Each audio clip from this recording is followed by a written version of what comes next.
আমাদের next destination হলো কাঠমান্ডু। পোখরা থেকে কাঠমান্ডু ডিস্টেন্স 211 কিলোমিটার, আর আমাদের যেতে সময় লাগবে গুগল ম্যাপস অনুযায়ী প্রায় 9 ঘন্টা। বিদায় জানালাম পোখরা শহরকে। আমার স্মৃতিতে চিরদিন জায়গা করে রাখবে এই ফেওয়া লেক, বন্দিকোট, মহেন্দ্র কেভ, গুপ্তেশ্বর, এই জমজমাট রাস্তা ও বাজারগুলি। আর মনে রাখবো এখানকার মানুষের আন্তরিকতা ও ক্রিসমাসে করা আমাদের নাইট লাইফ এনজয়মেন্ট।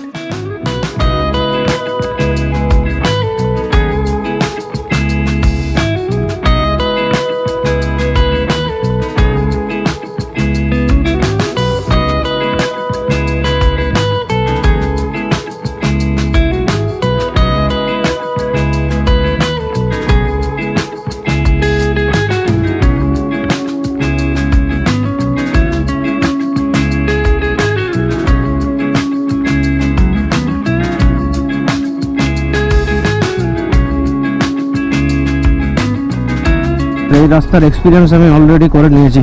এই রাস্তায় 300 কিলোমিটার চালাতে হবে। 300 কিলোমিটার মানে বাঁকুড়া থেকে দুর্গাপুর হয়ে কলকাতা যাওয়া এবং কলকাতা থেকে ব্যাক করে আরও বর্ধমান আসার যতটা ডিস্টেন্স হয়, যদি এরকম রাস্তা হয় অতটা রাস্তা যেতে হবে।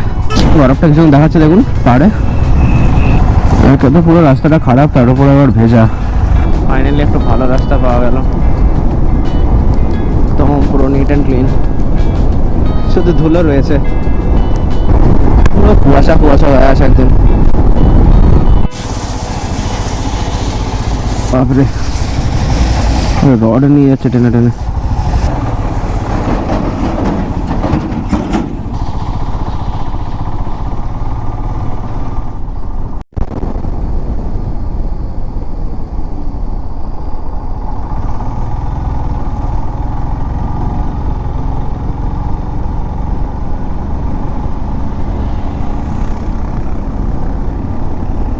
ঝাড়খণ্ড থেকে এসছে।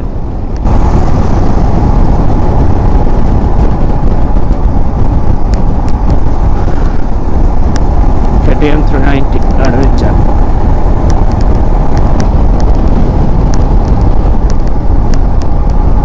পাথর কেটে এই দেখুন রাস্তা চওড়া হচ্ছে, লেখা রয়েছে ল্যান্ডস্লাইড এরিয়া, মানে ওপর থেকে পাথর পড়ে, so be aware of it. এখন একটু নাস্তা বাস্তা করে নেবো এই হোটেলটাতে, আর মানে গাড়িগুলো পার্ক করে দিয়েছি। দেখছি কি আছে এখানে। আমরা খাচ্ছি রুটি, ঘুগনি আর চিকেন 2 পিস করে ইচ, মানে 2.5 প্লেটের মতো নিয়েছি। এক প্লেটে 4 পিস থাকে, তো 2.5 প্লেট নিয়েছি সবার জন্য 2 পিস করে। আর তার সাথে হচ্ছে লঙ্কা। বলে লঙ্কাটা ঝাল আছে কিনা, হোটেলের যে মালিক ছিল সে খেয়ে পড়ে বললো না ঝাল নেই। ট্রাই করছি লেবু। কি গো কেমন খেতে? দাঁড়াও, দারুণ টেস্ট, খুব মিষ্টি। বেরিয়ে পড়লাম মঙ্গলিংয়ের উদ্দেশ্যে। খাবার দাবার খাওয়া হয়ে গেল, খাবারটা ভালো ছিল মোটামুটি। আর এই রাস্তাটা দেখে পরে দেখুন এবার সে পত্রাতু ভ্যালির মতো রাস্তাটা দেখাচ্ছে। ওপর থেকে ড্রোন শট নিলে এটা পত্রাতুর মতো সিনটা দেখাতো।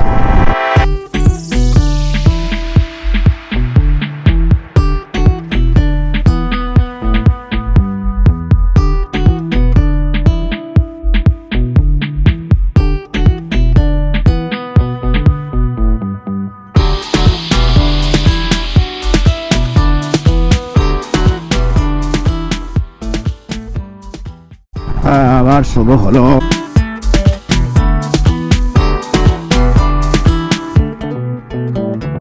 গাড়িতে তেল নিয়ে নিতে হবে। আমার ফুয়েল ইকোনমি মোটামুটি 30-এর অ্যারাউন্ডে দিচ্ছে। আর এখন ট্রিপ এফ মানে হচ্ছে রিজার্ভ। ওকে, তো রিজার্ভে গাড়িটা 18.9 কিলোমিটার চলে গেছে। 100 किलोमीटर মতো যায়। 150 नहीं, तो 1000 का डाल दीजिए। 100 का 150 होता है। नहीं, 160 होता है। नहीं होता है 150 होता है इधर। তেলের অ্যামাউন্টটা 1000 টাকা ভরালাম, কারণ আমার কাছে 1000 টাকাই ছিল আর নেপালি টাকা। আর এরা 150 টাকা ইয়ে দিচ্ছিল, 150 টাকা করে রেট দিচ্ছিল। তো যেখানে 160 টাকা হওয়ার কথা, 10 টাকা করে এক্সট্রা পয়সা নিয়ে নিচ্ছে। প্রয়োজন নেই, আমি 1000 টাকা ভরাবো, পরে টাকা এক্সচেঞ্জ করাবো যেখানে এক্সচেঞ্জ অফিস, সেখান থেকে 160 টাকা করেই রেট পাওয়া যাবে। তো ওদেরকে যদি 50 টাকা এরকম অ্যামাউন্ট দেওয়া যায় তাহলে ওরা করে দেবে যত টাকার ইচ্ছা আপনি চাইবেন। তো এরকম স্ক্যামে ফাঁসবেন না যে আপনি 160 টাকা যেখানে রেট পাওয়া যাচ্ছে সেখানেই নেবেন। তেলের দাম হচ্ছে 161 টাকা করে, মানে আমাদের ইন্ডিয়া মানি অনুযায়ী 100 টাকার কাছাকাছি করে নিচ্ছে। তো তেলের দাম 5 টাকা সস্তা আছে, তো লিটল বিট একটু তো সেভ হবে। KTM का राइड है and I'm the marshal, so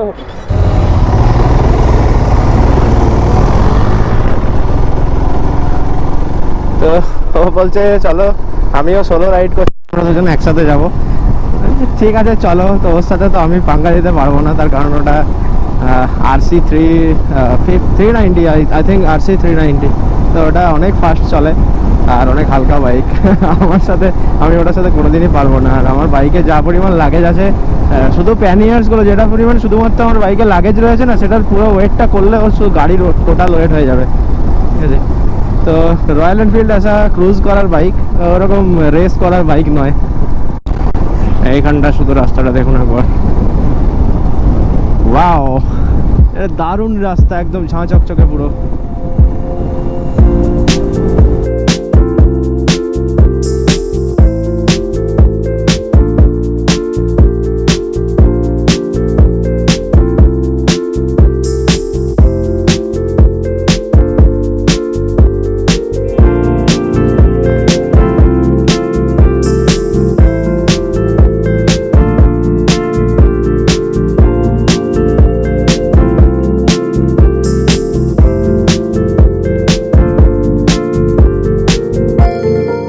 এটা হচ্ছে পৃথ্বী হাইওয়ে, আর আমরা চলে এসেছি অনেকটা, আর মুংলিং আছে এখান থেকে 10-11 কিলোমিটার। তো এটা একটা ব্রিজ রয়েছে এখানে, এখানে ছবি আসবে খুব সুন্দর, তার জন্য আসা।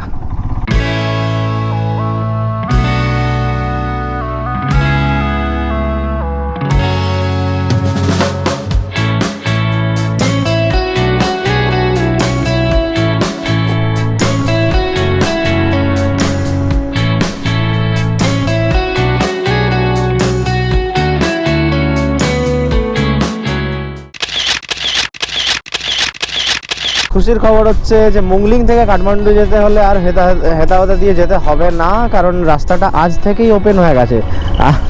এটা আমাদের জন্য বিশাল বড় একটা সুখবর, কারণ আমরা প্রায় 150 কিলোমিটার রাস্তা শর্টকাট হচ্ছে, 150 কিলোমিটার।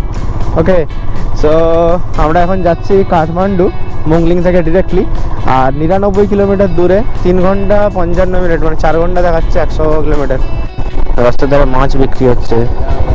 ये कौन सा मछली है? ये পোনা মাছের মতো দেখাচ্ছে। হ্যাঁ, কাতলা। এই কাতলা মাছ পাওয়া যাচ্ছে এখানে রাস্তার ধারে, চেন বিক্রি করছে ওরা মাছের।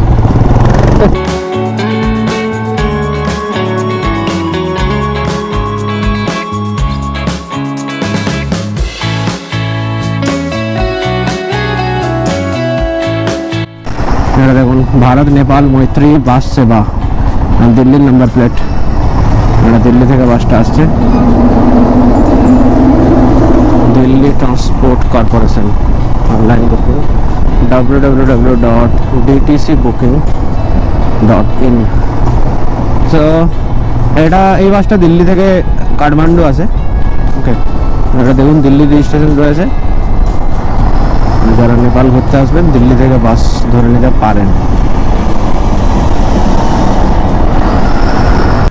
যেমন স্টেপ ফার্মিং করেছে, সারা কাপড় দিয়ে ওরাও ঢেকে রেখেছে সবজি টবজিগুলোকে। একে তো খারাপ রাস্তা, তার উপর রাস্তার ভিড়, ওরে বাপরে, এই কাঠমান্ডু ভোগাবে। পুরো রাস্তাটাই জ্যাম আছে, কি করা যাবে আর। আর আছে 61 কিলোমিটার, 2 ঘন্টা 46 মিনিট টাইম দেখাচ্ছে। আমি জীবনে এত জ্যাম পাইনি আজকে যতটা জ্যাম পেলাম। এখানে তো পুরো রাস্তাই নেই, এখানে রাস্তা তো মানে পাথরটা থাকলে তবুও এত স্লিপ করে না, ওই বালিতে টায়ার বসে যায় কাদাতে।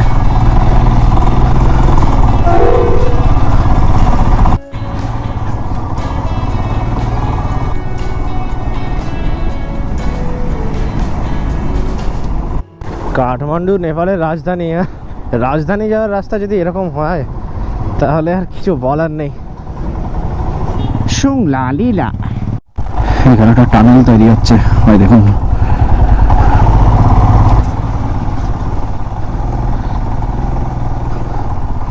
একে তো চড়াই, তার উপরে এরকম রাস্তা, তার উপর জ্যাম, আর তার উপরে রাস্তাটা ভেজা, আর কিছু বাকি রইলো না। মোটামুটি খারাপের যতটা খারাপ তার থেকেও খারাপ। অটোমেটিক এখানে ছবি উঠছে চেকপোস্টটাতে। চলো, আমরা কাঠমান্ডু শহরে পৌঁছে গেছি, আর আজকের মতো ভিডিওটা এখানেই শেষ করছি। আমরা থাকবো এয়ারপোর্টের কাছে কোনো একটা হোটেলে। আগামী পর্বে বলবো যে কোন হোটেলে থাকছি, আর ভানসার কী করে বাড়াতে হয়, তার পারমিশন কী করে পাওয়া যায়, বা তার অ্যাকচুয়াল প্রসেসটা কী, সেটা সম্পূর্ণ ডিটেলসে বলতে পারবো। আর তার সাথে ঘুরে দেখাবো পশুপতিনাথ টেম্পল এবং কাঠমান্ডুর বিশেষ বিশেষ কয়েকটা জায়গা। সবাই সঙ্গে থাকুন, সুস্থ থাকুন, stay safe, stay tuned. I don't think so.